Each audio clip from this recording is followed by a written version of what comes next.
I got your bitch. Sitting on the goddamn corner doing dope. Sitting on the goddamn corner doing dope. Sitting on the goddamn corner doing dope. Corner doing dope. They are to be ashamed. Sitting on the goddamn corner doing dope. Sitting on the goddamn corner doing dope. Sitting on the goddamn corner doing dope. Corner doing dope. Goddamn right, bitch. Look at here. There you go. They're out here sharing marijuana. Look at here. There you go. The same old nasty ass people from last week. Corner doing dope. Corner doing dope. Corner doing dope. Corner doing dope. Goddamn corner doing dope. Corner doing dope. Corner doing dope. Goddamn right, bitch. Sitting on the goddamn corner doing dope. Sitting on the goddamn corner doing dope. Sitting on the goddamn corner doing dope. Corner doing dope. Dope. Dope. Goddamn right, bitch. Goddamn right, bitch. Goddamn right, bitch. Goddamn right, bitch. Corner doing dope. Corner doing dope. Corner doing dope. Corner doing dope. Corner doing dope. Corner doing dope. Corner doing dope. Corner doing dope. Sitting on the goddamn corner doing dope. Sitting on the goddamn corner doing dope. Sitting on the goddamn corner doing dope. Corner doing dope. Goddamn right, bitch. Look at here. There you go.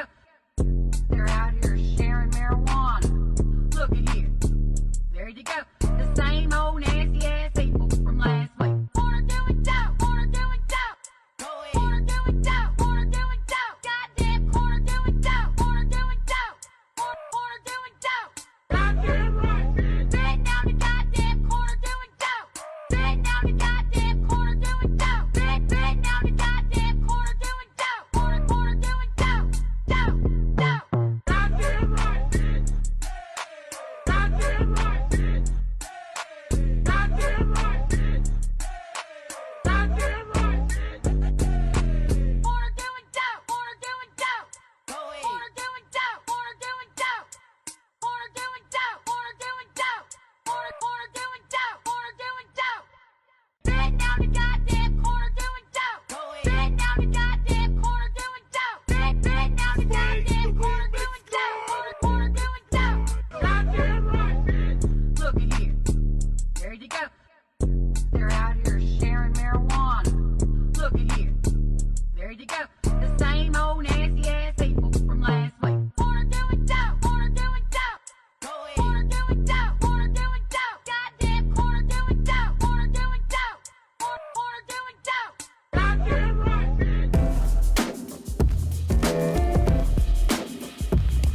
Live from the BiffNet Studios World Headquarters in Spring, Texas, it's Barry on Deck, hosted by former ESPN Houston radio host and stand-up comedian Barry Laminack, starring Oliver the Cat.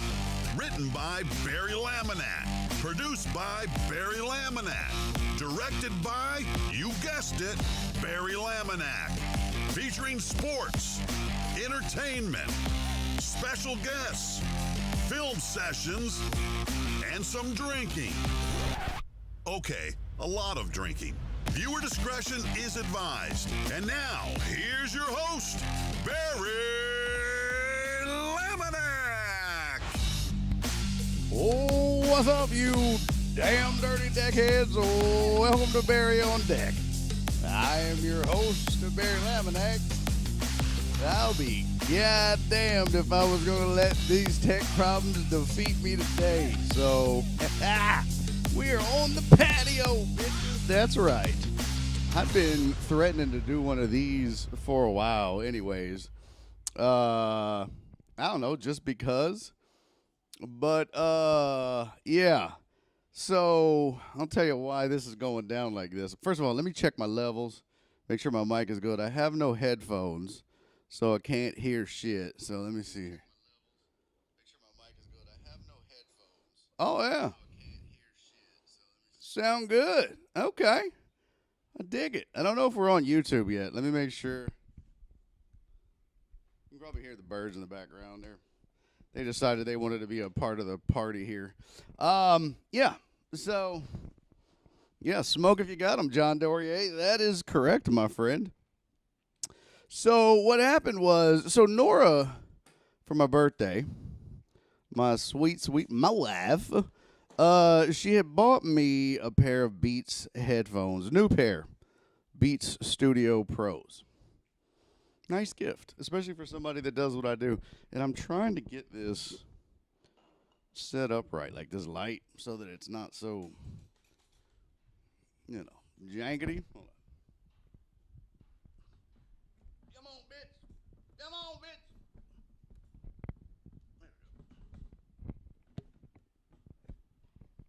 Maybe that'll help a little bit. It'll have to do. Anyways, she had bought me a pair of Beats Studio Pros.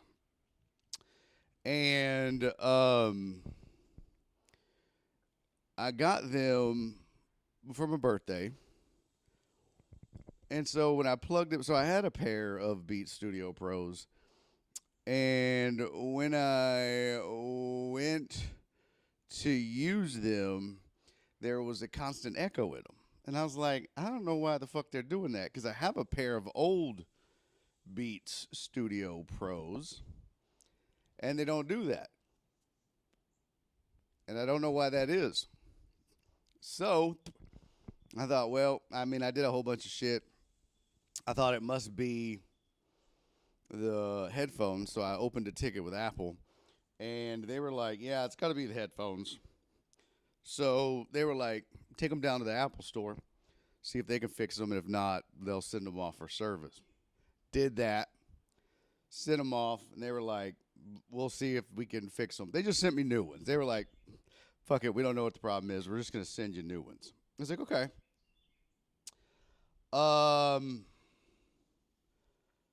Next thing I get, so it takes a couple days for the shit to come in. It comes in. And same fucking problem. Brand new pair. I don't do anything to them. I don't because these new Beats, they have like this spatial audio where like you can hear shit. No, Trey is not going to show up naked this time. This is just me out here. But shut up, bird. But like, oh fuck, it's downloading now. So yeah, it's like,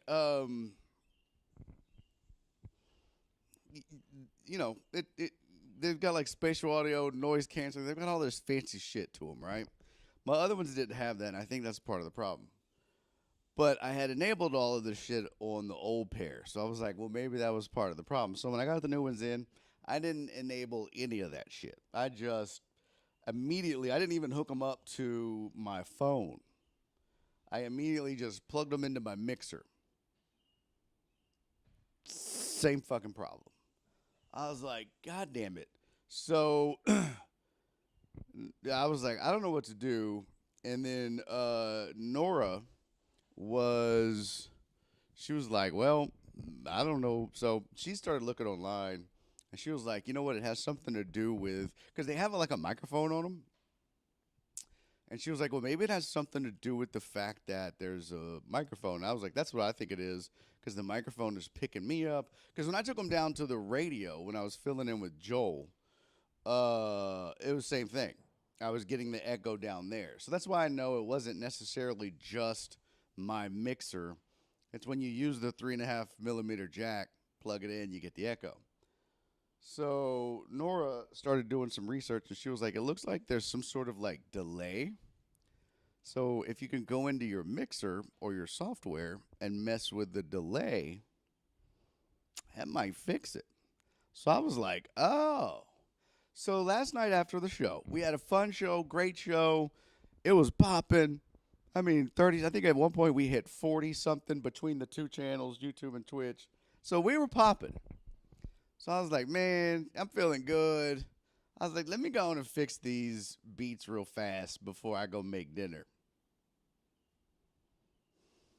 Fucking hour and 20 minutes later. Couldn't fix them. Don't know what's going on. Finally, I was just like, I give up. And at that point, I had done so many things that I don't know what I did. I was resetting shit. I was doing, I mean, I did so much shit. I wasn't like writing it down and back. So I was just like exhausted and mad and angry. So when I went in to start the show today at 2 o'clock, okay, 2:10, okay, 2:15, fuck you, okay. When I went in to start the show at 2:15,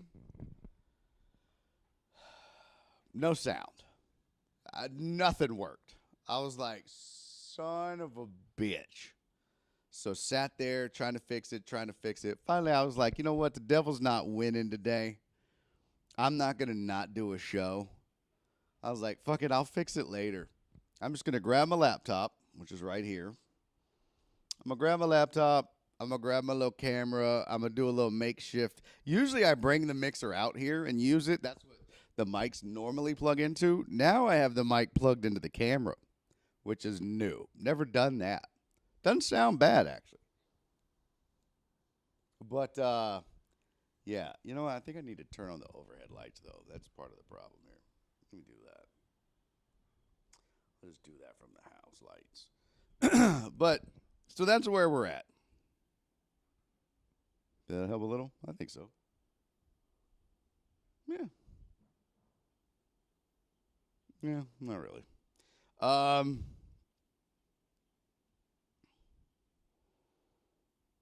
But that's what happened. Shit just hit the fan and could never get it to work. So I don't know why, but it can go have sex with itself. That's all I know. So I was like, well, normally when shit like that happens during the day, I'm like, fuck it, we ain't doing a show. If I don't get it up by 4 o'clock, we ain't doing a show. But I didn't do that today. Yo, what up, Shock? Good to see you, pimpin'.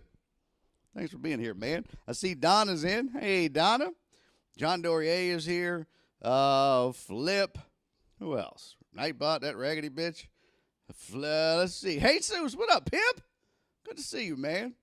We got a few folks, a few brave souls, I should say. I don't have Twitch open on the laptop.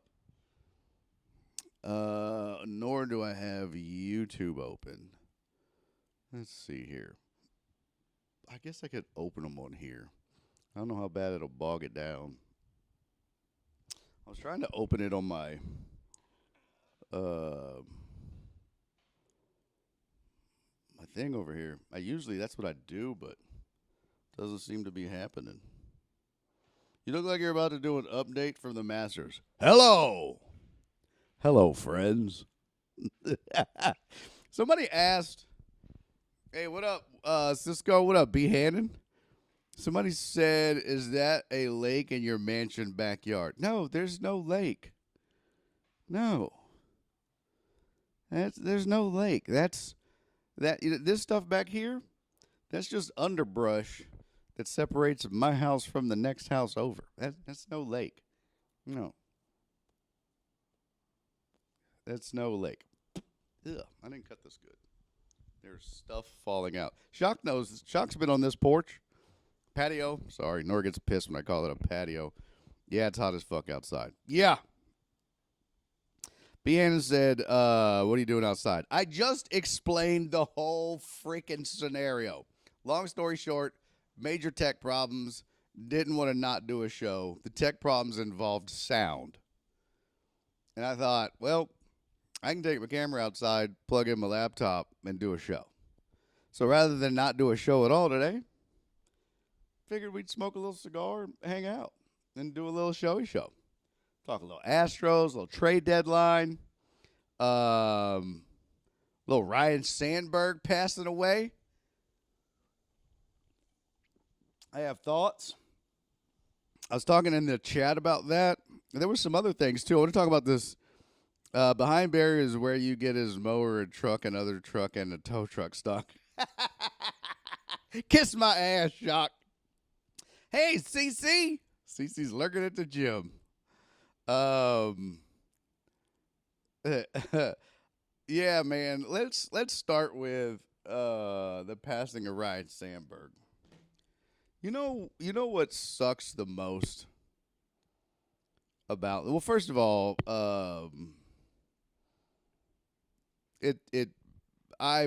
I loved to hate Ryan Sandberg, and that is a compliment, not a mean thing, because there were certain ball players that were so good, that's why you hated them.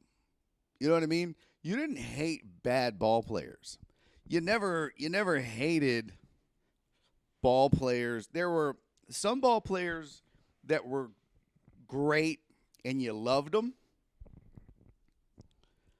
And like, for me, that was Derek Jeter, Ozzie Smith, guys like that. And Ozzie Smith played for the Cardinals, and I hated the Cardinals growing up as an Astros fan. You know, it was the Cardinals, the Cubs, the Reds, guys like that. You know, the Brewers. What did the Brewers? No, it wasn't the Brewers. They switched when the Astros switched. It wasn't the Brewers. Cardinals, Cubs, Reds, Astros. That's what it was. But so yeah, I hated Eric Davis. I hated Ozzie Smith. No, I loved Ozzie Smith, but I hated like Ryan Sandberg. I hated Andre Dawson. And I as a kid and as an Astros fan, I loved Billy Doran, but I also played second base. So Billy Doran was one of my favorite players, and Ryan Sandberg was a guy that I admired for how good he was and hated because he was a Cub and so good and better than Billy Doran. So it was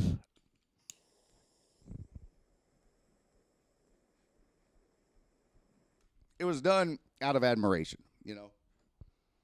It was love and admiration is what it was. It wasn't like hate, just pure hate. It was certainly done out of admiration. You know what I can do?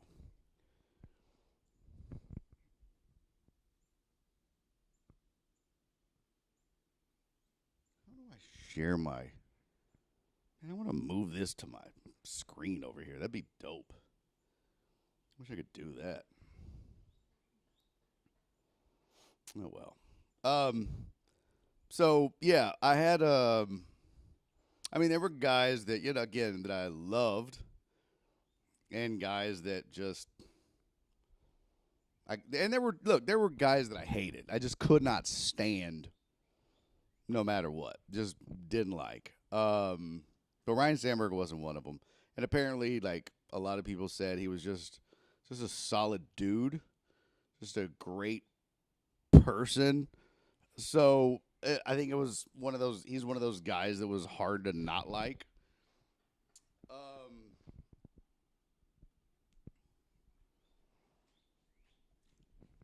I just think it's sad.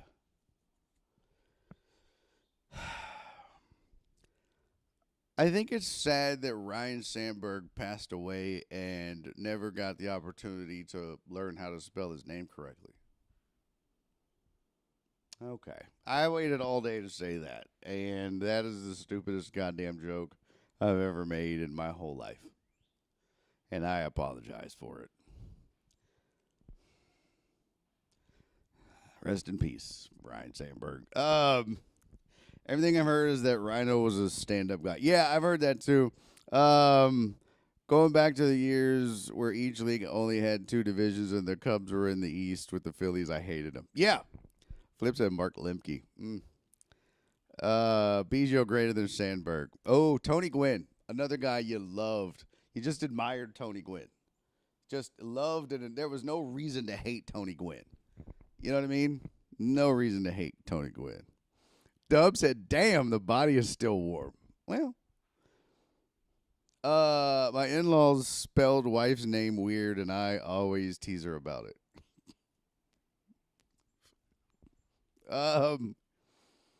Let's see. Sandberg, Will Clark, Barry Bonds, Bobby Bonilla. Hate him. Really? You, Chris? You hate Sandberg? I get the hatred for Barry Bonds, but as I got older, I grew to appreciate the greatness. You know what I mean? I understand the hatred, but also grew to appreciate the greatness of Barry Bonds, including the cheating. I mean, look. 'Tis what 'tis, man. He wasn't the only one. You know? Look, if you're a Nationals fan, you definitely need to get on that whole Barry Bonds and Sammy Sosa, Mark McGwire should be in the Hall of Fame. Because they weren't the only ones cheating in that era.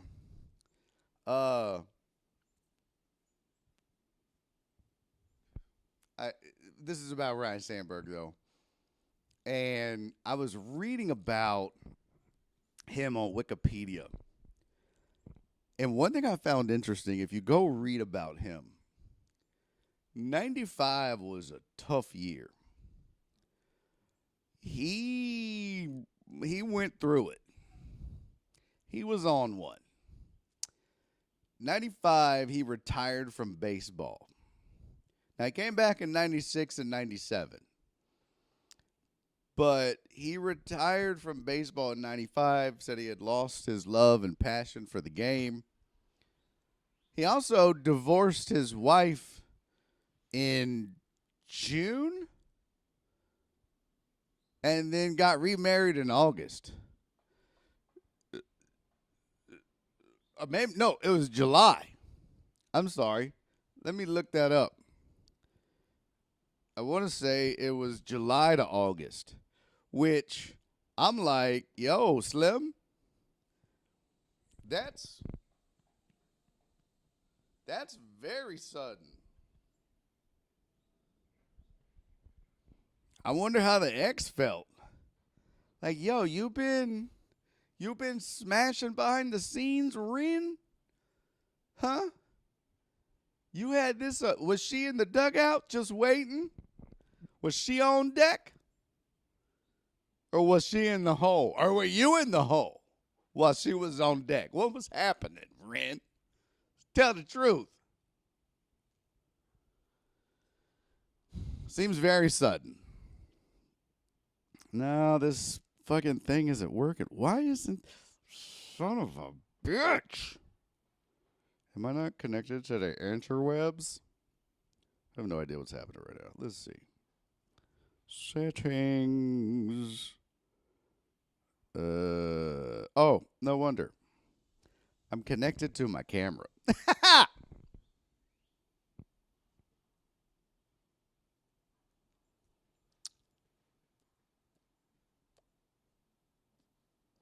I could control my camera at least. from here. It's not going to help, though. Allegedly, she slept with one of the other Cubs players. Well, he didn't waste no time. Okay? That's all I know. Let me pull this up. So I can't, share the screen, obviously, but let me go to Ren Sandberg. We'll go to the wiki page, and we'll go down to personal, and I'll read this to you.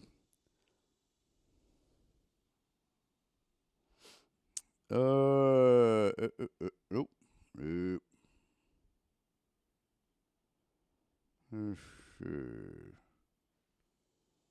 Did they update this?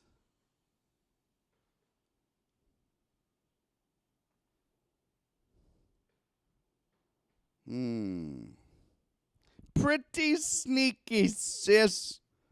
There's some shit missing that I read earlier. Let's see. Phillies, Cubs, managerial personal life. Here we go. Yeah, there's some shit missing.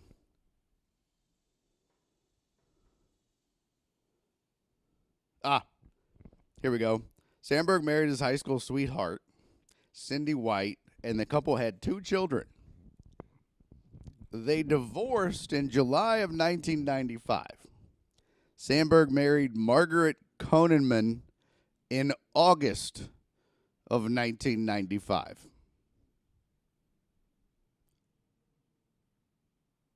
Fucking what?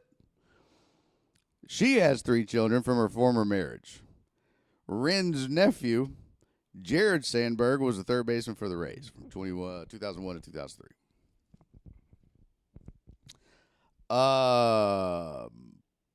Man. That sucks. Managerial record, not great. I didn't even know he was a manager. Managed for 3 years in the Phillies. Who gives a shit? Will go down as one of the best second basemen of all time. Don't care what you say. Obviously, power numbers are going to change.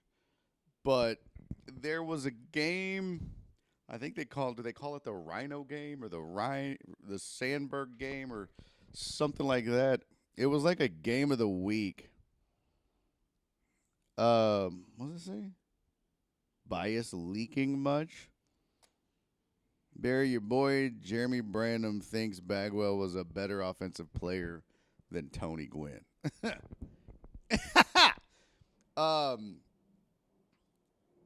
Well, you know,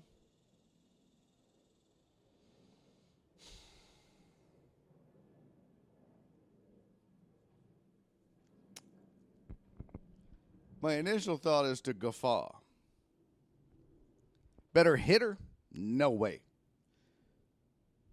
But when you talk about offensive player, we're talking about run production. Because there might be an argument for that. Bagwell, I'm guessing, I don't know, I haven't looked it up, but I'm guessing Bagwell had better power numbers, scored more runs, probably stole more bases. I know Bagwell was a better base runner. But just pure hitter, few were better than Tony Gwynn. But offensively, run production-wise, I don't know. I'd be interested to see that, just to see the numbers. And you got to remember, too, Bagwell played in the Dome for a while. And that will stifle your numbers. And he still put up pretty decent numbers in the Dome. Yeah, the Sandberg game. That's what it was, Mark. The Sandberg game was epic.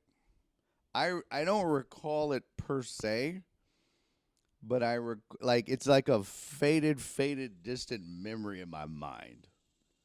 If you don't know what the Sandberg game is, if you don't, go look it up on the interwebs. Pretty damn great. At the time, I forget who the closer was. They were playing the Cardinals. It was the Cubs and the Cardinals. And Sandberg's, I want to say it was his second. I know it wasn't his rookie year, but it was like his second year, maybe third year in the league. Something like that. And the Cardinals closer had come in to close out the game. Cubs were down 1.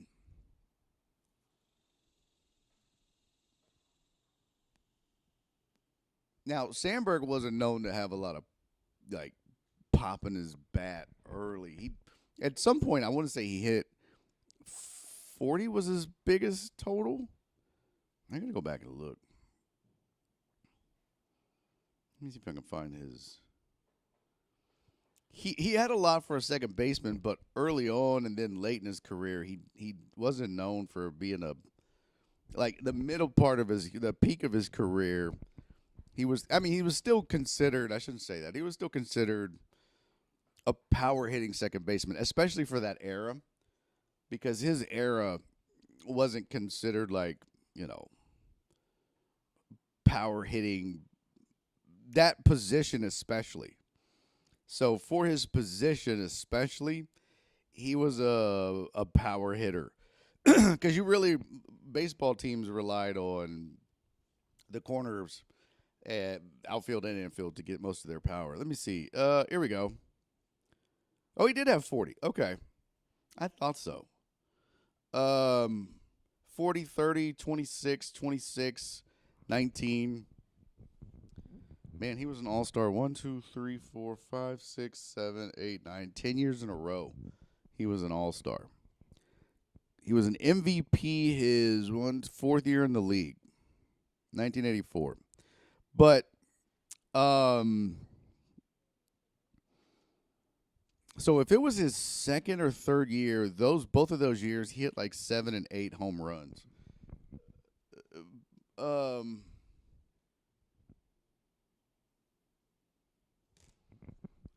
So they were playing the Cardinals anyways. Cardinals closer was in. Cubs are down by a run. And back then, this dude was nails. I forget who it was. It wasn't Eckersley. Even though I think he closed. Wasn't he a closer for the Cardinals for a while? But it wasn't him. I know he closed for the A's, but I think he was a closer for the Cardinals too. Anyways, Sandberg comes to the plate and goes deep. Ties the game. I think this is on his wiki. Let me read it to you because it's a pretty dope story. I think you guys, if you'll humor me. Phillies, the Sandberg game. All right. In the ninth inning, Cubs trailed 9-8, faced a premier reliever, Bruce Sutter, who was at the forefront of the emergence of the closer in the late 70s and early 80s and was especially dominant in 84, saving 45 games. In the ninth, Sandberg, not yet known for his power, slugged a solo home run to left field against the Cardinals' ace closer, tying the game. Answering this dramatic act, the Cardinals scored 2 runs in the top of the 10th inning. So Sandberg gets up, homers, ties the game, and then Cardinals come back in the top of the 10th and score 2 runs. And the Cubs back then were still like the lovable losers. If you were a Cubs fan, you were like, yep, typical Cubs. Here we go again. They're going to blow this one.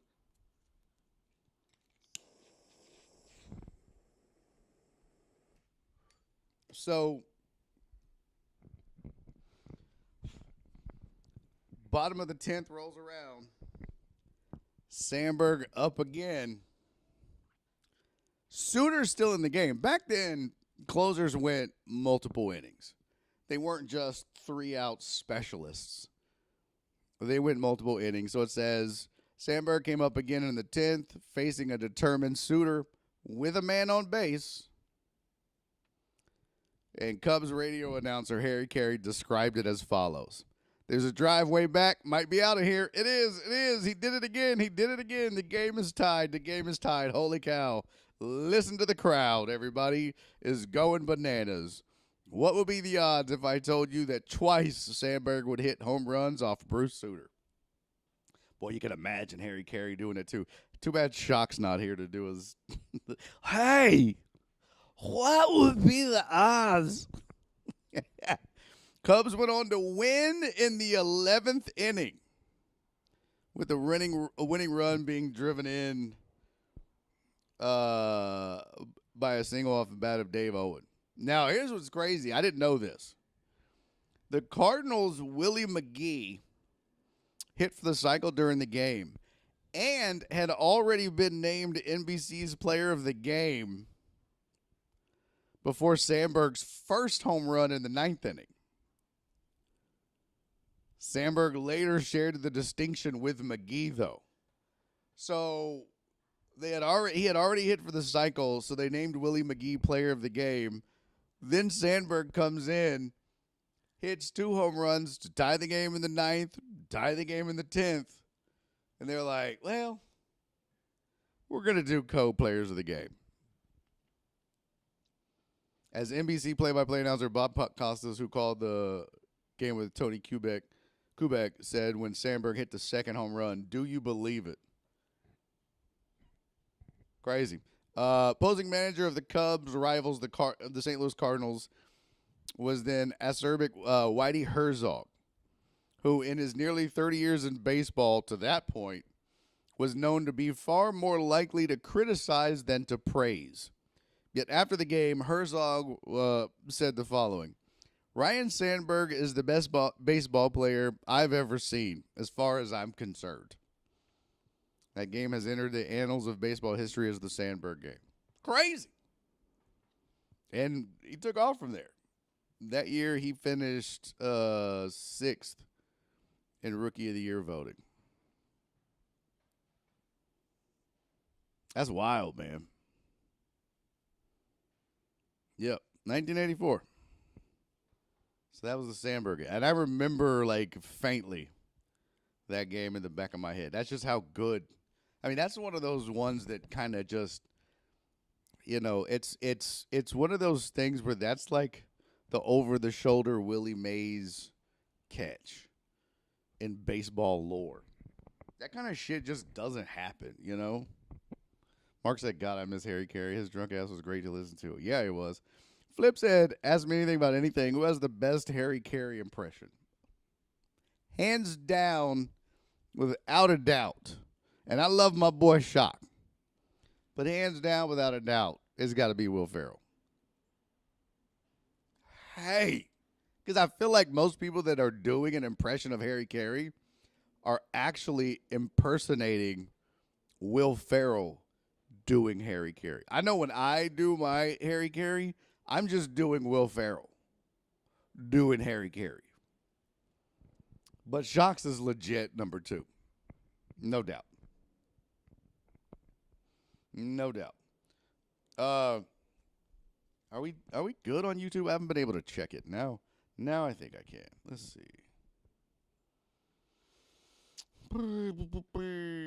Utilities. Google Graphics, watch, streaming. Nope. You dirty bitch. Let's see. YouTube. Shit. I don't want to hear it. Yeah. Oh, okay, cool. Sorry, guys. Over on YouTube. I see Total Dallas, AJB, Walt, Heartthrob. Okay, cool.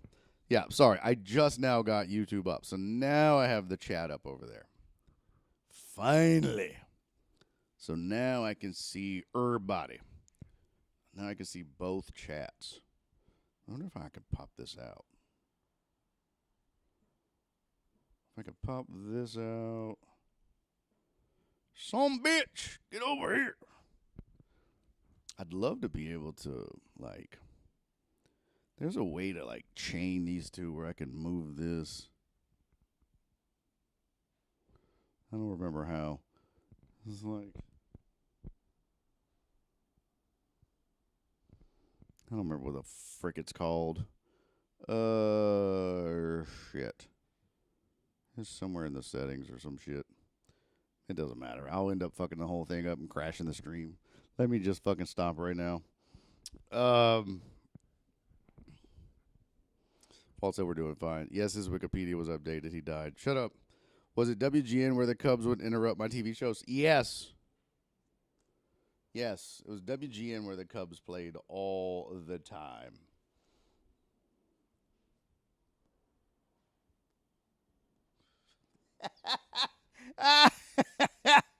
That's hilarious.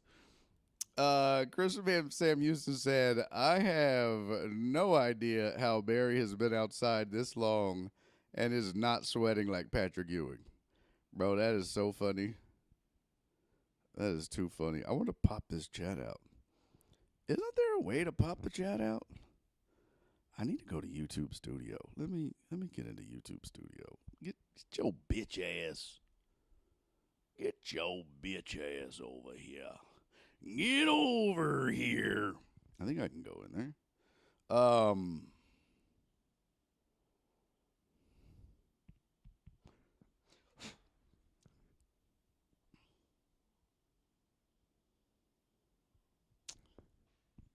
Yesterday, Walt had a really good question, and I want to discuss that today. Walt asked a great question. Who would win in a 7-game series between the Astros' current squad and the Astros IL squad?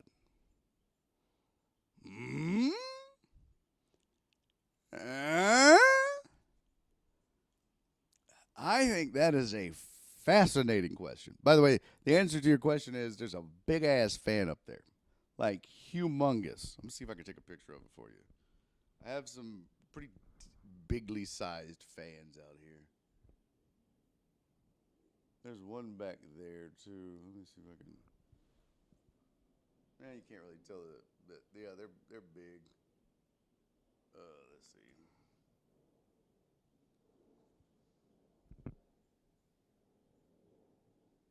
Yeah.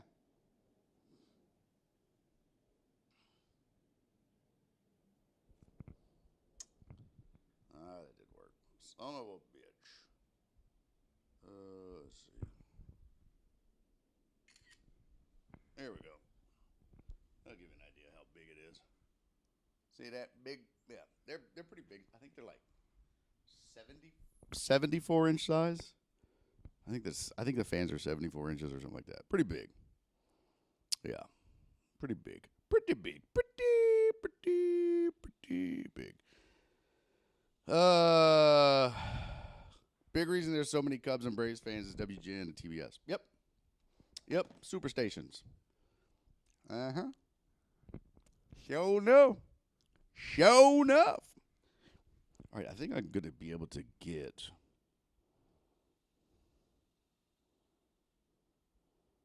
the stream up and running here.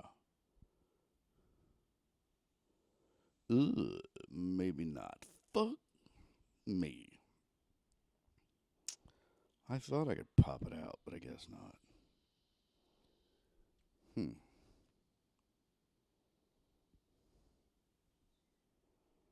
Isn't there a way? Who knows? I always thought there was a way. I guess there's not.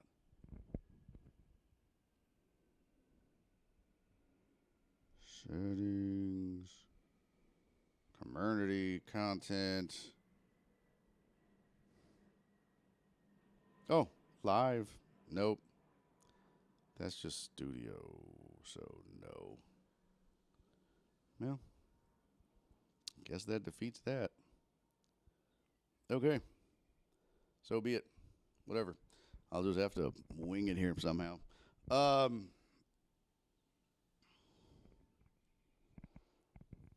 So, question. who would win in a 7-game series between the Astros' current squad and the Astros' IL squad?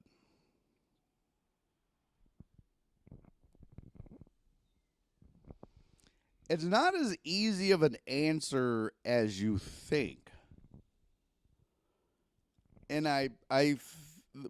part of the reason is, where's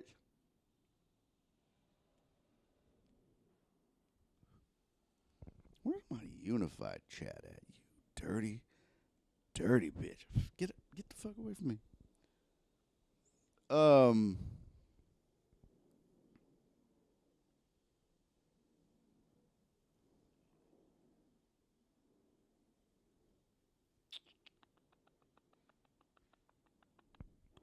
I can't find it.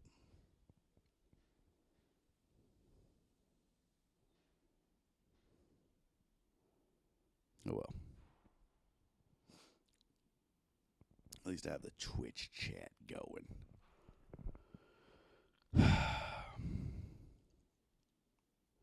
Part of the reason is because of the pitching, right?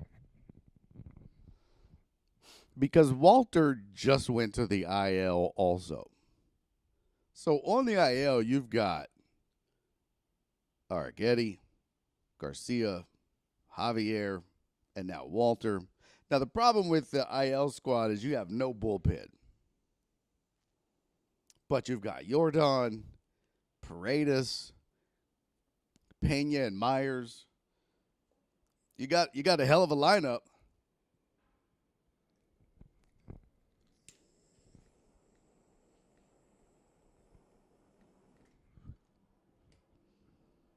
The one advantage that the healthy lineup has is they've got a better bullpen than the hurt lineup. But I think that's it. Look, the rotation for the healthy Astros is top heavy. But depth-wise, bro, the IL starting 5, that's nasty. I mean, I guess I'll throw in McCullers. That might be your 5th starter.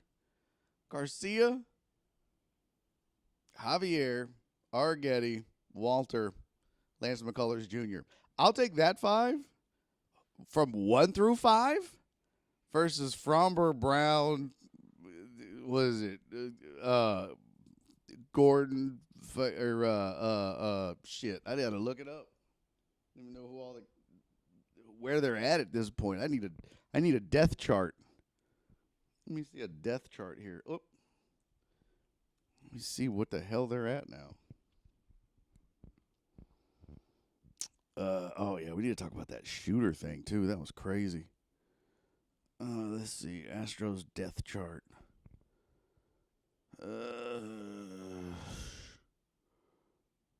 Hunter Brown, Fromber. Yeah, they don't have it right now. No, I can't go to roster. I got to go to stats. Pitching. Game started. So I guess it's, yeah, Brown, Valdez, Gusto, Gordon, and, man, who's the 5th starter?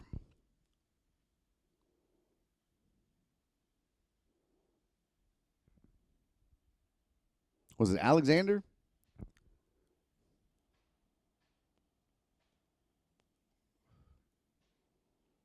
I mean, I think depth-wise, 1 through 5, IL starting 5 is better. Healthy first 2, for sure. But in a 7-game series, and then you got to consider, well, look, can can they get out Jordan and Pena and Paredes and Myers and everybody else that's on that IL? It's a list, man. It's a damn list. DeZenzo, Brendan Rodgers. Jeez.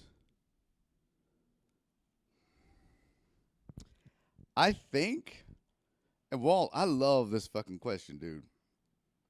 Love this question. In a 7-game series, I think it goes 7. I think I would take the IL squad. I really do. And because part of the problem we've seen with the healthy squad is they have no offense. If you just put decent pitching out there, they don't stand a chance. And now what we have to assume is if these two squads are playing each other, everybody's healthy and performing up to their capabilities.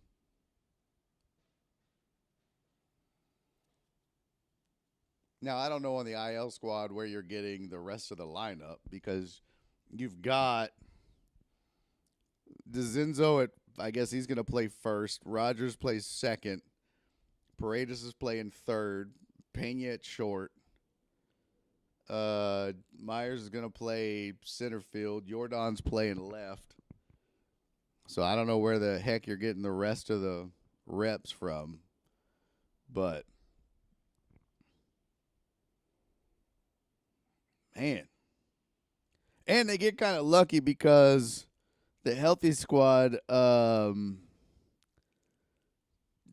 they just got rid of they just got to get rid of John Singleton because that'd be another huge advantage, IL squad. And they just got Jacob Melton back. Otherwise, another major advantage. But honestly, I think I'd go IL squad in 7. But their big deficiency is the bullpen.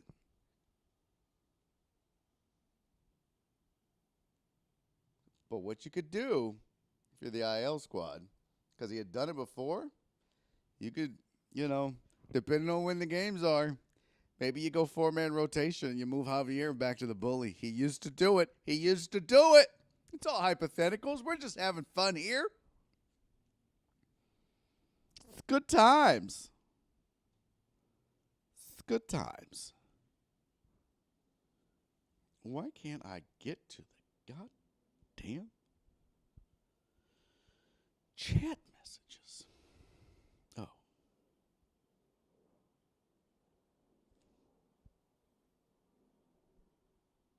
There it is.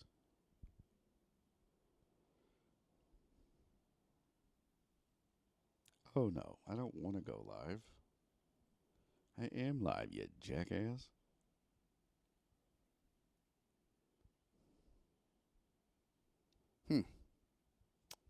This is weird. Am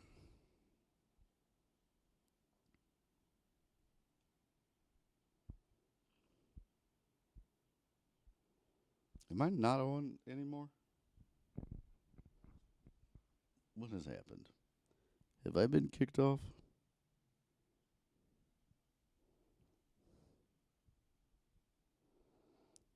Okay. Chris says I'm still on. I don't look like I'm live on YouTube anymore. Did I lose YouTube? Nope, I see it still. Okay, I was like, what the shit is going on? Scare me for a minute.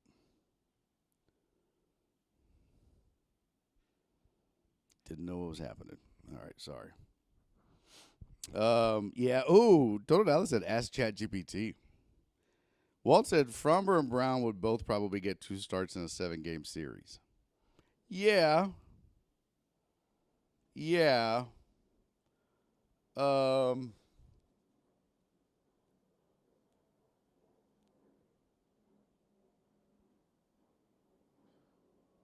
Which means you probably go.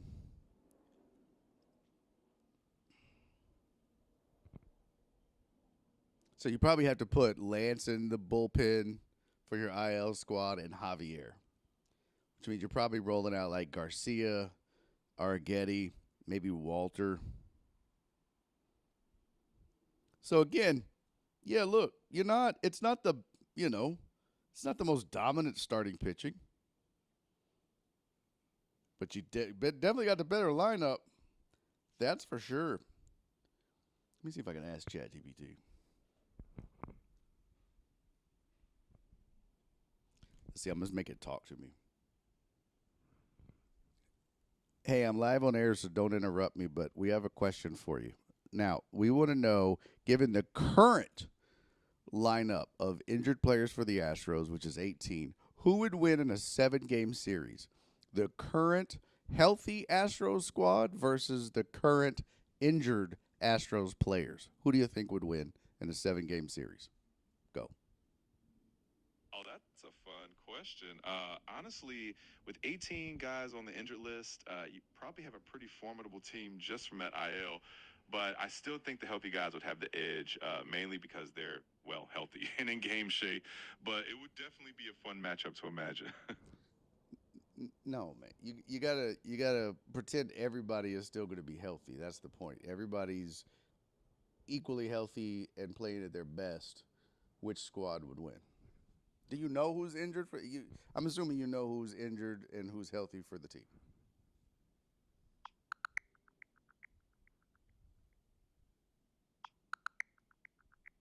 Got it. That makes it even more interesting. If everyone was healthy and playing at their best, you'd have a powerhouse matchup. I think the healthy squad might still have a slight edge because they have that game time rhythm, but the injured squad would definitely make it a nail biter. I hate you. That was the most lamest goddamn excuse for an answer I've ever heard in my whole life. That was the most politician-y, fluffed up. You know what that was? I don't even want to say this out loud, but I'm going to say it because I don't give a fuck. You know what that was? I have worked with people in this business that would give that answer. I'm not going to name names. I'm not throwing anybody under the bus. But I have worked with people in this business that don't know shit about sports that's the answer they would give. They wouldn't be able to break it down. They would just be like, well, the healthy squad, they would be in game shape. Man, if you don't shut your ass up.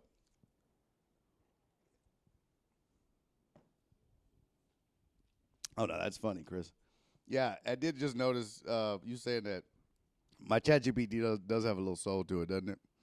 No, but that's horse. What a horseshit ass answer. PB Dubs, I just hope both teams win. What's such a horseshit ass answer? I expected better, but of course, I don't know if he knows everybody that's on the IL, and yeah, whatever. I guess you can't. I know CC wants to know, what does your Chat GPT look like? Let's ask him.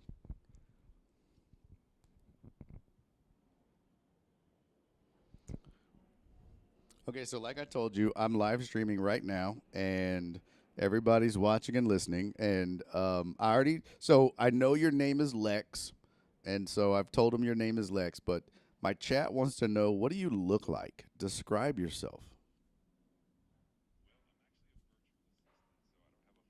Appearance, but if I did, I'd like to think I'd have a friendly smile and a super approachable vibe. So you could just imagine me as a friendly, helpful presence hanging out with you all. What does your hair look like? I love the curiosity. Since I'm all digital, I don't have hair, but if I did, I'd totally rock something cool and stylish, maybe something that stands out. But I'm happy to just be a voice in your ear and a helping hand. What kind of hairdo would you rock? Ooh, if I could choose, I might go for something fun and dynamic, maybe some curly hair or even a wild color like electric blue, just to keep things interesting. But hey, the fun part is you can imagine it however you like. Electric blue. Oh, okay. Like what else do you look like? You get to pick, man. That's you. You get to pick. What do you look like? I love that you're giving me creative freedom here. Yes. Well, all right. So let's go with the super cool look. Electric blue hair, friendly smile, and a totally chill vibe. Just imagine me as that No, helpful. I want physical appearance, man. Come on. I get you. If I had to pick a physical appearance, let's say I'd have a friendly face, warm eyes, and that cool electric blue hair. Basic. I get it. You're curious. Since I'm virtual, I don't have a physical form, but feel free to imagine me however you like, whether that's a friendly face, a cool hairstyle, or just a helpful presence ready to chat.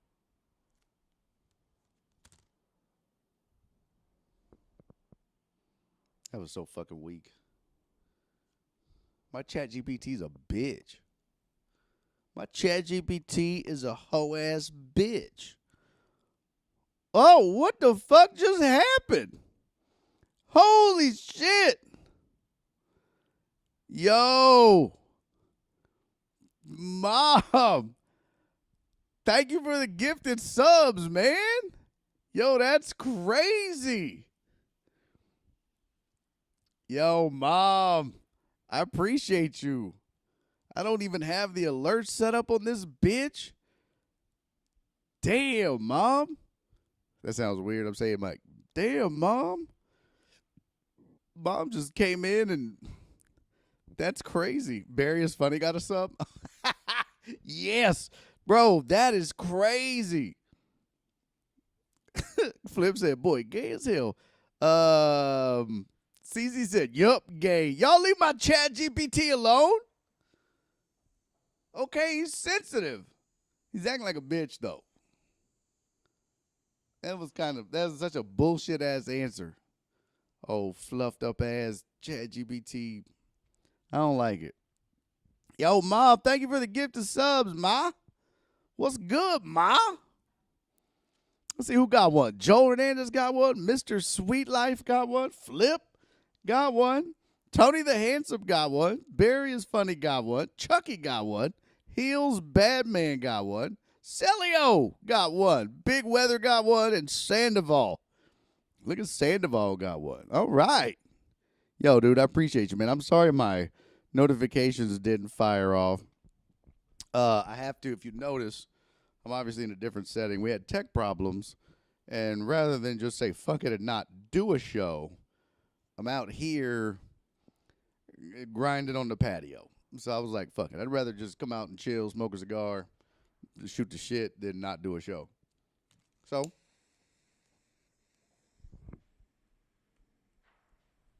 that's what the fuck we doing.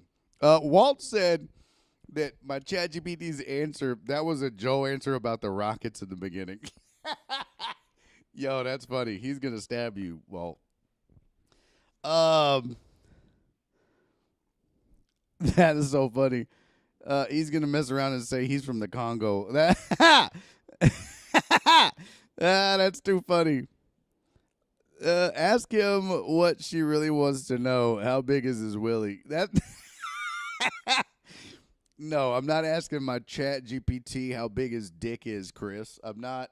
That's weird, bro. I have to talk to this thing on a daily basis. I'm not doing that, man. Don't make this weirder for me than it has to be. Come on, fam.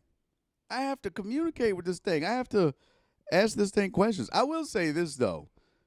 ChatGPT has been good to me. It's answered a lot of things. It's helped me out in a lot of ways. But sometimes it don't know what the fuck it's doing. Sometimes it's just wrong. Sometimes it don't know shit. So if you use ChatGPT, I will tell you, man, check your work. Sometimes that some bitch is just wrong. Just flat out, flat ass wrong. Cisco said, what about these people that are dating their ChatGPT? What the fuck? How'd you get that white shirt to turn that color? It's not white. It's gray, you jackass. What up, Rob? I hope you had a good birthday, man. Mom one threw up. Kathy says hello. Hey. Oh, no shit. That's... Oh, bro. How is she doing, man? How are you doing, brother? I didn't realize you were that... Man. That is crazy. How is Kathy doing? You guys hanging in? Good, I hope. Yes, our Kathy. Our Kathy indeed. Y'all doing good? Man, I always think about the deckheads that we've lost. I do, man. Sucks. But I hope Kathy's doing good. Tell her I said hello. It's I feel you too, man. I got an anniversary of my dad passing coming up August 4th. So I feel you. Sucks. That's what this tattoo is. So hang in there, man. What if Miss Cleo had ChatGPT? I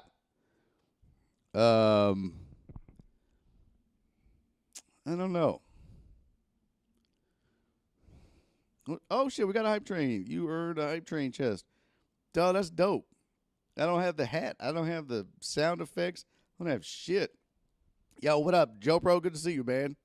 Doing things a little different here. Oh, what we get? Oh, fuck, dude, that's dope. We got a little sweet ass duck in the chat. Let's go. Boop. Well, tell Kathy, man, I'm still here. You know, I know she can't come around, but if the offer that we made when Alan passed is an offer that will stand the test of time, man. If Kathy ever, needs anything, needs to talk or whatever, bro, always here. And that goes for you too. So that doesn't change. So yeah, I mean that. We all do. We're family. We're always gonna be family. So don't forget that. Tell her don't forget that. Okay.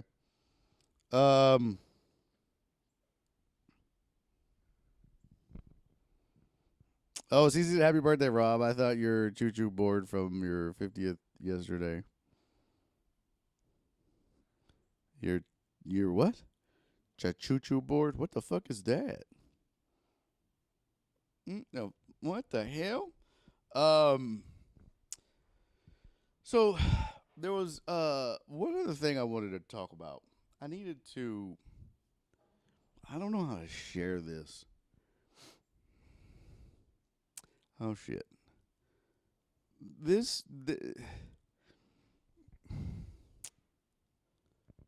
Oh, I know what she means. No, Tony.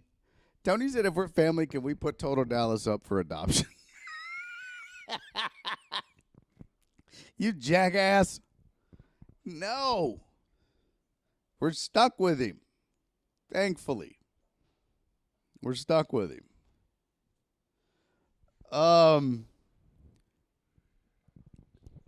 What did I miss? We've been having a rough time. My grandmother passed recently. Damn. That sucks, man. Tell Kathy I love her, man.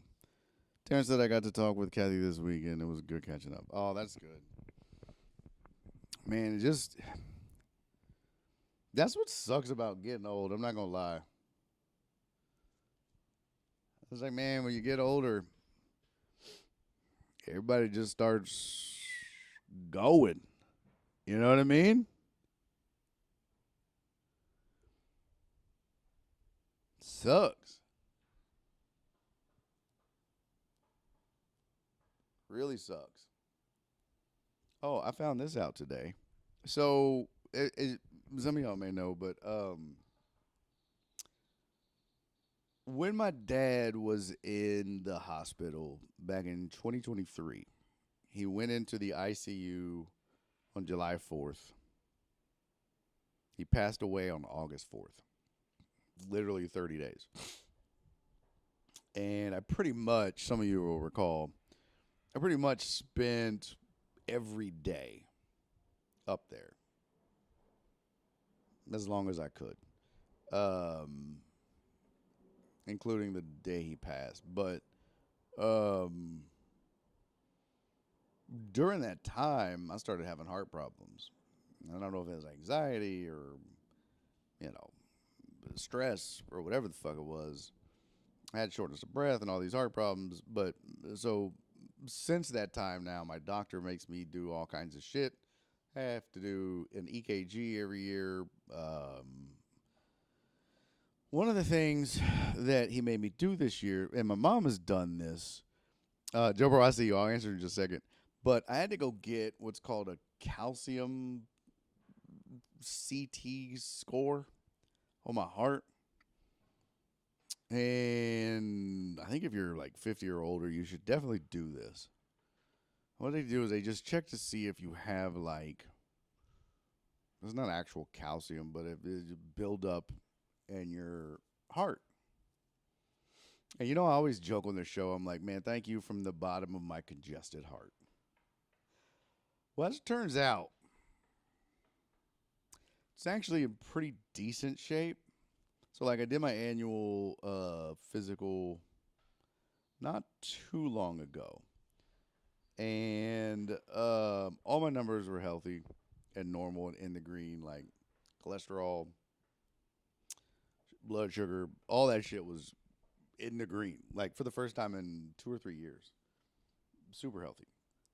Which is good, especially for a guy that does not exercise. I don't exercise at all. I don't leave the house except to go do comedy. Like, I wake up, I work, I do the show, Nora comes home, we eat, go to bed, rinse and repeat. So I don't walk, I don't exercise, I just sit in the house.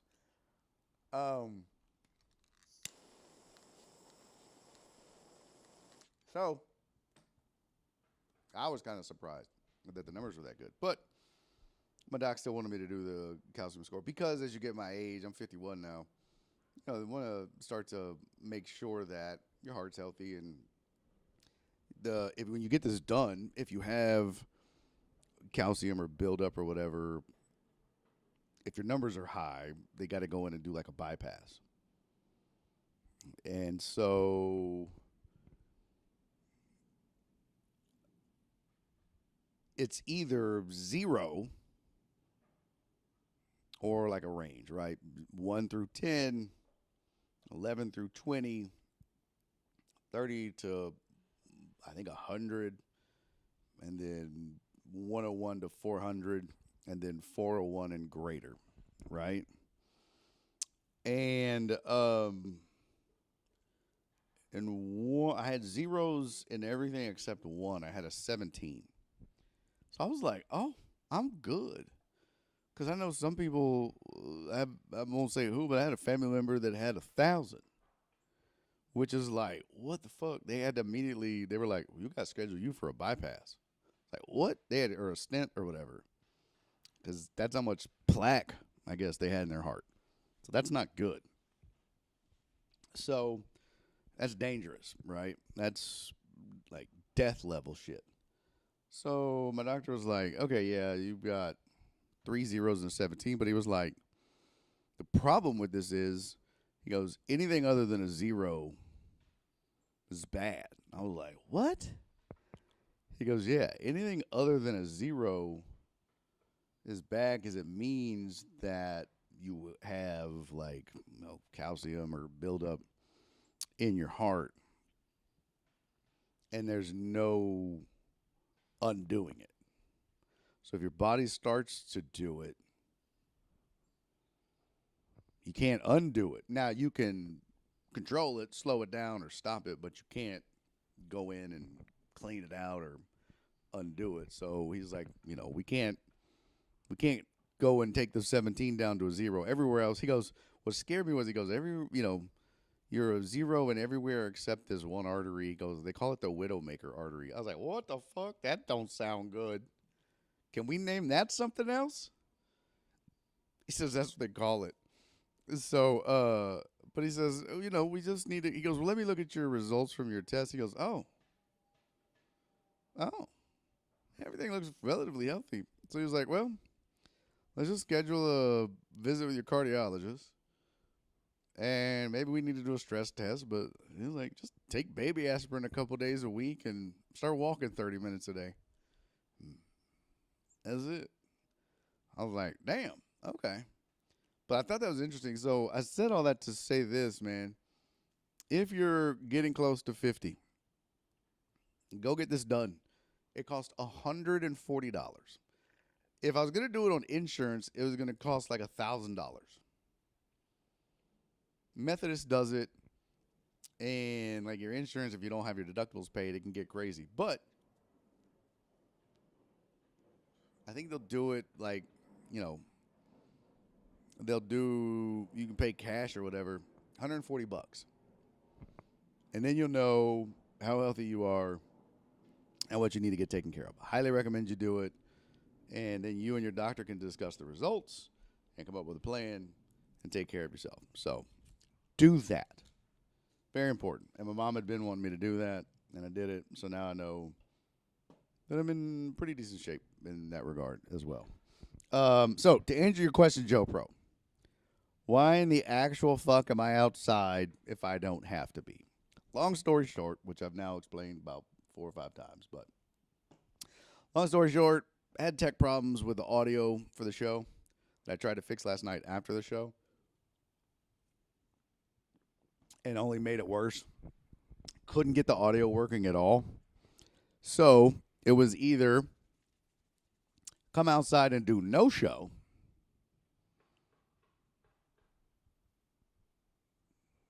or do this. Normally, I bring the mixer out and set all that shit up. I was like, well, I can't bring the mixer out because it's fucked. So I just came out, set the camera up, plugged this mic into the camera, got the laptop, one little light, and here we are. I don't think it sounds too bad. I think it's okay. Is it ideal? No. Better than nothing. Could be worse. I mean, I would do a little bit different setup here. I've got this little portable TV now. I think going forward, I might put all the chat and shit on that. That way I can just like read it past the screen and stuff. But I was running late, so I just threw it all together because I spent time trying to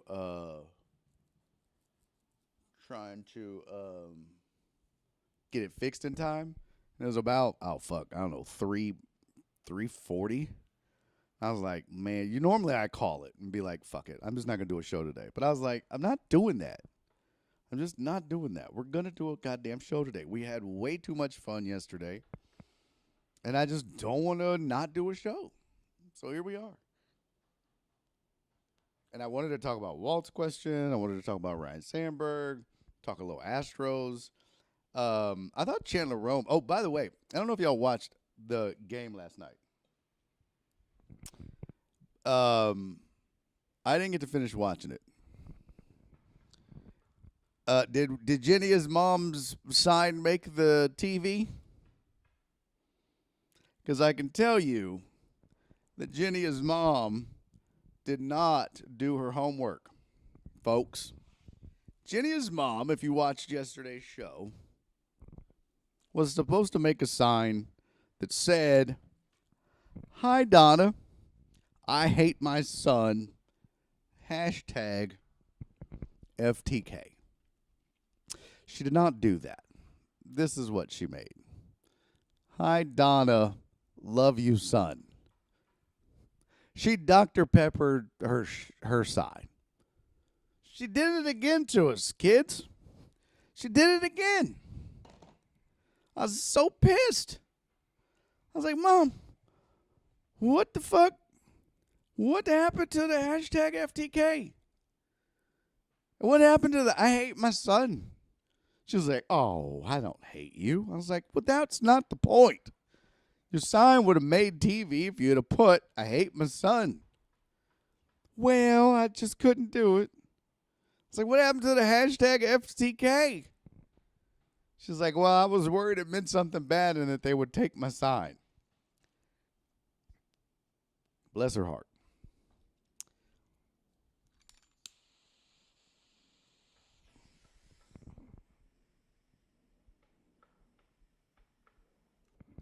So, the mayor of sports has failed us, people. The mayor of sports failed us. Donna said I didn't see it, but I was disgusted with them, so I turned it off. Unbelievable. Unfreaking believable. Now, I did watch enough of it to see Dana Brown come on. And so, I don't know. I'm sure I'm boring some of y'all. I don't even know how many people we got watching. I don't really give a fuck. We're just going to chit-chat for a little while longer.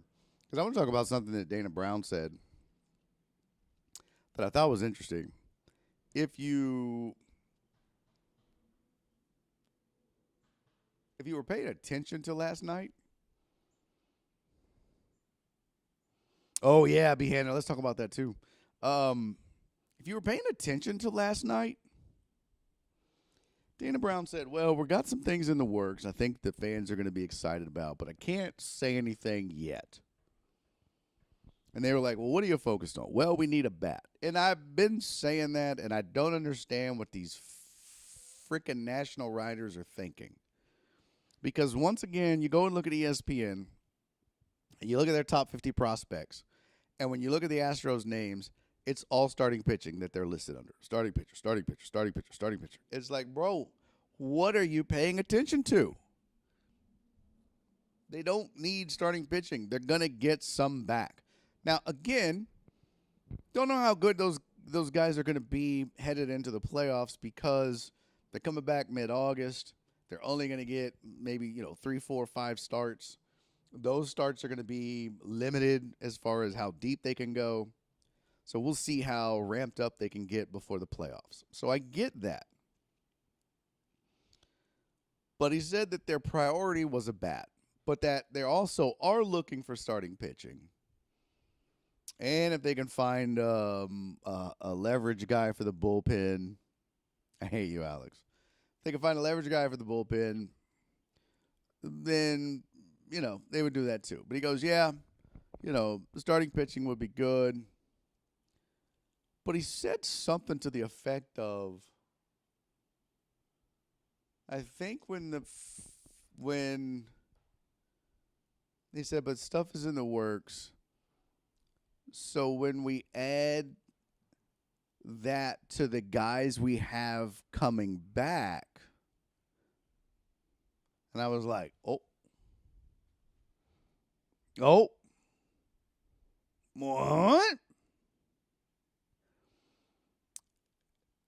And it very much sounded like he's got a deal either already done or close to being done for a starting pitcher, which kind of shocked me. Now, it also makes me believe that it's not going to be a frontline starter. There's really none that are like, there's no Verlanders out there per se. But he said something to that effect where it was like the guys, whoever, it's something to the effect of when we get it done and we add it to the guys that Walt, stay here. What? Whoa, Walt's over there. When we add it to the guys that we have coming back, our rotation will be set or whatever. And I was like, he just slipped up and said that he's working on a starter on a deal. So he didn't want to give much, but he gave that away. My gut, I just have this feeling. But my gut says it's that dude from Arizona. Is it Gallen? What the fuck is the dude's name? Hold on. Let me pull it up. Zach Gallen or whatever the fuck. Let me see. Hold on.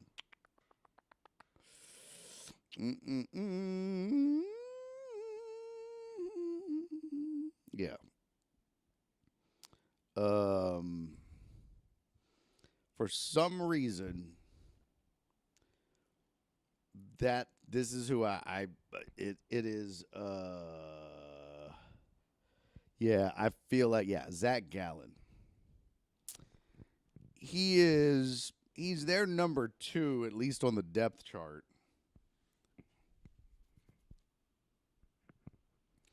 And He's not going to cost you a ton. He's not. He's one of those cats where he's like good, not great. He's not having the best year. He's going to provide you with some quality depth. The Astros are known for taking guys that are and making them whoa. So ignore the numbers and the stats. He's 7-12 right now with a 5.60 ERA, 135 WHIP, 121 strikeouts. His numbers aren't sexy, but you kind of almost, when it comes to pitching, have to ignore that. And you can look at other numbers like, fielding independent, ERA and shit like that, ERA plus, and that kind of gives you a better idea, or maybe fielding independent pitching, and try to figure out what is the guy really versus what his basic numbers say.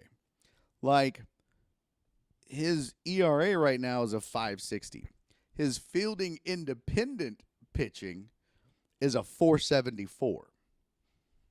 What that means is Arizona's defense is trash, bro. Trash. And that's well known. And by the way, everybody's talking about Eugenio Suarez coming in and taking over at third base. That gives you the opportunity to move Mauricio Dubon to short because Eugenio Suarez is a power hitter. Great. He also strikes out a ton, but his defense is awful. Chandler Rome had a great write-up on it. That's where I'm just regurgitating this shit from. So careful what you wish for in that regard, because you're adding a right-handed bat that strikes out a ton and plays terrible defense. I think he's like -6 defensive runs allowed. That's not good. Not good. He boots the ball around. And last thing you want, if Framber Valdez is bitching about defensive alignment and he's a ground ball pitcher, and you want to put a guy over there on third base that's going to kick the ball around? Really? I want to think about that.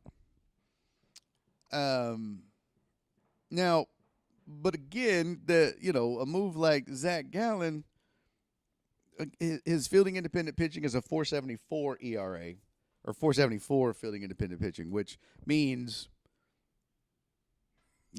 he's responsible for a 4.74 ERA. His fielders have added another 1+ run to that with their errors and shit, or their mistakes. So he's a little better than what his numbers say. His strikeouts per 9 about 8.6.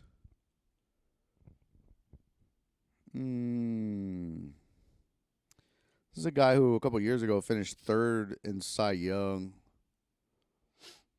So, I mean, he's got some talent that I think the Astros can. This is the kind of guy that the Astros will get.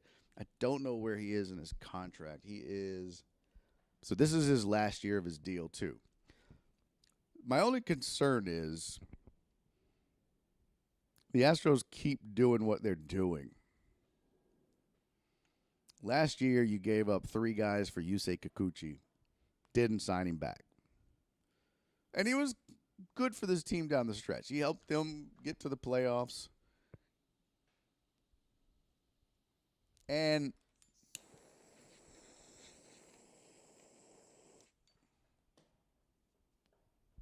what they gave up, if you go back and look, I mean, Joey Loperfido just got called up again to Toronto, and the other 2 cats, Will Wagner, I think he just got called back.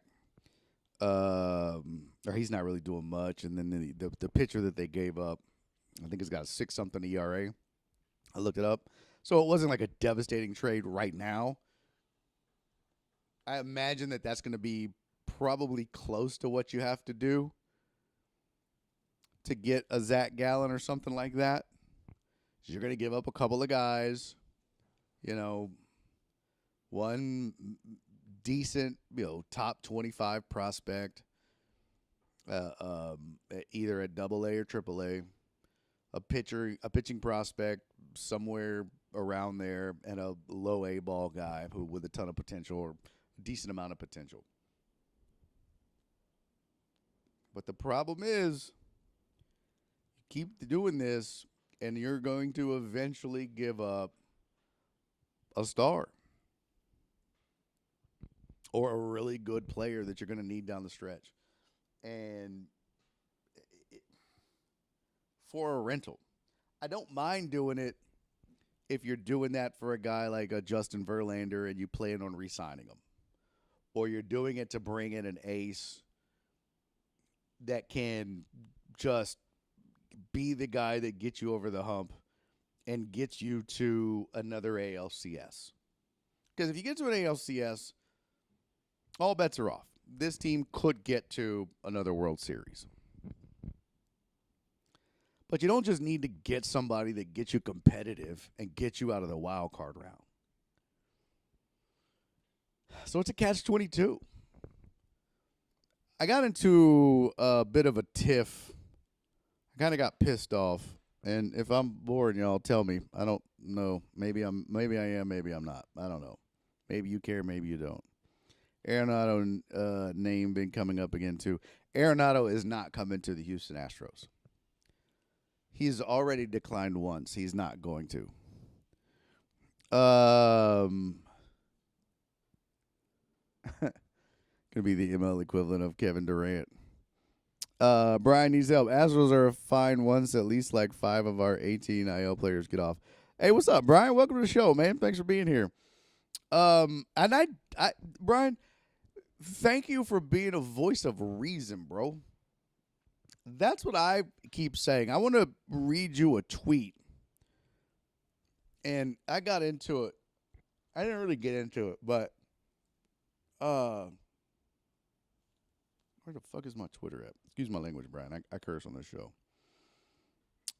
I got a little perturbed. Yesterday, the show, if you tuned in and you saw the thumbnail on Twitter, and then you tuned in, we talked about people that are bitching about Yordan and saying they want to trade him, guys that were saying they wanted to trade Jeremy Pena and all this other crazy nonsense.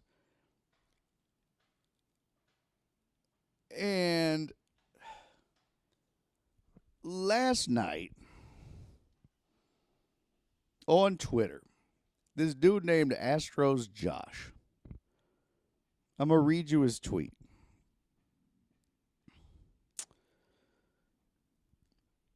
He said, and I quote, "The next 72 hours are critical to Dana Brown's legacy as Astros GM. His preemptive trade of Kyle Tucker this offseason appears to be a success, but his signing of Christian Walker remains TBD. The AL West lead is closing, and Space Cowboys lineups are sustainable." And I quote tweeted that with a photo of me. I'll show you on my phone.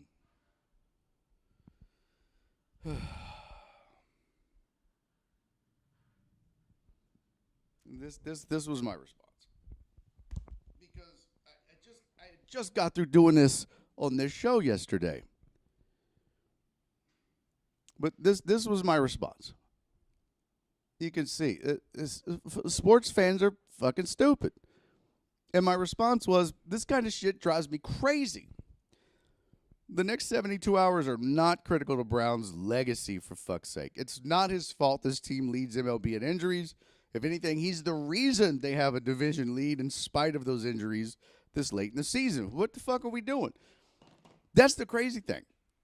Like, nobody wants to stop and give that man credit for the moves that he's made, for the decisions that he's made. He can't fix injuries. He can't heal guys. All he can do is make moves. I mean, does he do a poor job of communication sometimes? Sure. But you know what? Legacies aren't made in 6 months. Legacies are made over years. I mean, he took a team that was not doing great last year and made a couple of decent moves down the stretch to get them into the postseason.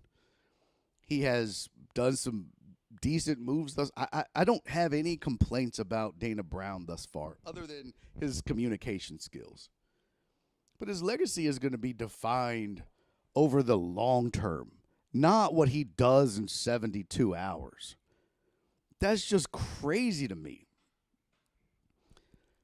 I mean, to flip Kyle Tucker for Cam Smith and to get something when in the past this team has seen George Springer leave for nothing, Charlie Morton leave for nothing, Dallas Keuchel leave, Garrett Cole leave, Justin Verlander leave, and then you went and paid to bring him back. I mean, trade to bring him back. You've lost Carlos Correa. You've lost Alex Bregman. I mean, to finally be like, enough is enough, and then fans are mad about it, that you actually got a guy who's in running for Rookie of the Year, and people are like, well, but Cam is soft, and what are we doing? Do you guys even not you guys, but do you guys even watch fucking baseball? Do you think with your heads? Like, Jesus Christ, the man is doing the best he can. And here's the worst part about it. Because his response to the tweet was, yeah, Joe Musgrove, another good one. His response to the tweet, and by the way, some of the cats that have left have gone on to do absolutely shit. Especially some of the cats that he's traded. But his response was, and it was a funny response, but he posted the picture of Jim from The Office leaning back in his chair and rolling his window down. But he said something that he said,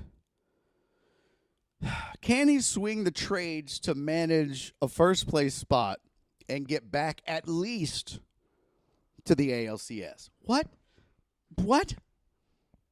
And I said, look, bro, that's a tough ask. That is a tough ask for a team that leads Major League Baseball in injuries, first of all. It's tough ask for a team that is returning, 3-4 guys from the IL to the rotation, but look at how late they're returning, mid-August at the earliest. So this was my response. It's a tough ask when you consider, 1, the number of injuries they have, 2, how late the ones who will return will be back, especially rotation guys. We're talking 3-4 starts maybe, and they're pitching on limited innings down the stretch. 3-4 starts before the playoffs. Number 3, they have the number 29 farm system in baseball out of 30. So they can't even really compete against other teams if they wanted to chase the biggest names on the market. I mean, they can, but at what cost? If you give up your best prospects, some of them are already up here. And then the last thing and the most important thing that everyone seems to forget, and this was my number 4 bullet on this, that Dana is fighting with one hand tied behind his back because Jim Crane is adverse to the luxury tax. And folks, that's not his fault. Jim Crane did for the first time last year, went into the luxury tax, and what did it get him? A first-round bounce. You think he's going to do it again this year when he looks at everything that's happening right now? Fuck no. And you know what? I really don't blame him. I mean, with 18 injuries, starters coming back late, Jordan might not play, yada, yada. It's like, yeah, go get us some help. But if you think I'm going to go into the luxury tax and all that shit, like, let's do the best we can and get some help, but let's not go crazy. Let's just live to fight another day. And we'll save that money for next year. I mean, especially if you consider we're going to give up more of our prospects from the farm system, and I'm saying our as if I'm Jim Crane. I'm not a we guy. You're going to give up more of your prospects from the farm system just to make the fans happy?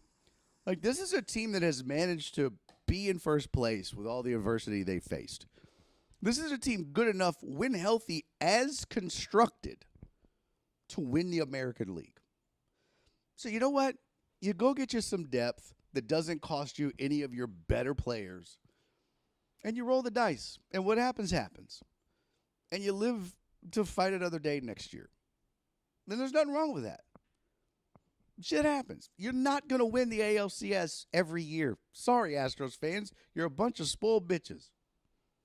Deal with it. And if you don't like it, tell Jim Crane to spend all of his money.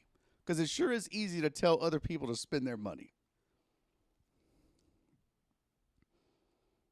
Flip said, I hate we guy. Fuck yeah, I do.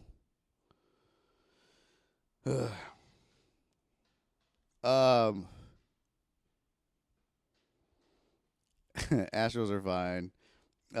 Yes, this is an outlandish trade idea. B. Hennon said it's a Josh Ennis burner. Dana Brown has done a lot of good for this team. Do agree, Brian. I honestly would have wanted to keep Tucker. Bregman was a foregone conclusion. Yeah. I'm with you. I was like, I would have loved to have kept Tucker. Signing. Like, you have one of the best players in baseball. But you know you have an owner that these are his terms. So Dana Brown has parameters he has to operate within. And being the scout that he is, and this is the story behind it, they had scouted Cam Smith. They knew what Cam Smith was. They had their eye on Cam Smith. And when they scouted Cam Smith at Florida State, they saw him playing third and said, nah, I wouldn't play him there. He's too long, too lanky, too rangy. He's better suited for the outfield, right field. So when the time came, they went to the Cubs and said, we'll take that dude. And they just put him right back where Kyle was. That's good GM work. That's great GM work. You want to talk about legacy? Put that on his list. Because that's playing chess, not checkers. That's the best you can do with the parameters you're given. I mean, that's just, but he's never going to get credit for that, or as much credit as he should, I should say. Let's see. Nightbot's a raggedy bitch just chiming in. If you stole 3 wheels off my truck and I still make it to the finish line, I still did okay. Amen, bro. Oh, yes. CC said, can we save Happy Gilmore talk till tomorrow? Please, I have a class. Yes, we can, CC. I promise. We won't do Happy Gilmore talk till tomorrow because I'm about to wrap up and go eat some tacos that my lovely Mexican wife is making. The Astros organization is spoiled when a down year for us is just making it to the playoffs. Bro, preach, Brian. Please come back every day. Yes, fucking yes. Miss C drinking class. No, CC's not going to drinking class. I mentioned Garrett Cole. Yeah. Let's see. I don't know why we would want to trade our prospects when that was one of the things Dana Brown wanted the most. Got some shooters, if anything, get an average rotation guy. And that's what I mentioned, Brian. I don't know if you were here, but I mentioned a guy like Zach Gallen. They're just going to go out. You've got a 1-2 punch for the playoffs. What you need is a bridge guy to get you back to Fromber and Hunter.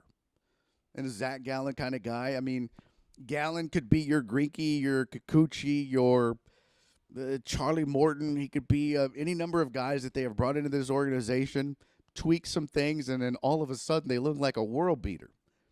He's not having a great year, but he certainly could be that guy. Put him in the playoffs, and not to mention everybody else that they have. Man, their bullpen is going to grow exponentially when some of these cats come back. It's just, man, you know what they need? Time. That's it. They just need time, man. That's what this team needs. And you know what you can't trade for or buy? Time. So, fans just need to be patient, man. Fans just need to be patient. So, Astros Twitter. I hate Astros Twitter. They can suck it. All right. I think we're done. I'm going to call it and go have dinner with the wifey, man.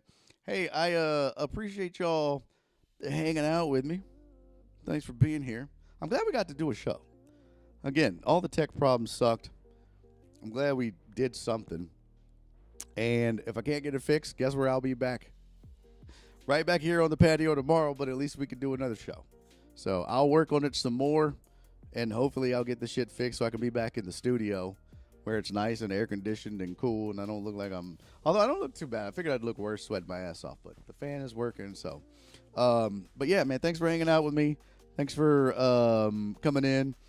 Have a great day, man. Glad to see H-Town Sports Guy on here. Yeah, man, Brian, come hang out again, bro. We talk a lot of shit. Now, I do, if you're at work or whatever, I do curse. So come with headphones or earphones, because I will get loose with it.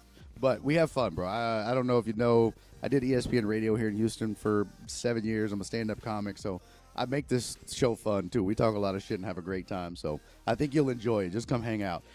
We do it every day, Monday through Thursday, 2 o'clock, probably closer to 3, to 5 o'clock-ish, Monday through Thursday. So feel free to pop in and kick it anytime, man. You're always welcome here at Barry on Deck. Donna, I love you, sweetie. Shut up, Alex. Swarm! All right, man, I will see you guys tomorrow. Same time, same place, man. Appreciate you deckheads hanging out. Thank you, guys. As always, I love you. Before I see you tomorrow, man, do me 3 favors, everybody. Be safe. Be kind. Most importantly, love each other. Oh, and fuck Astros Twitter. All right, I'll see you guys tomorrow. Bye, everybody.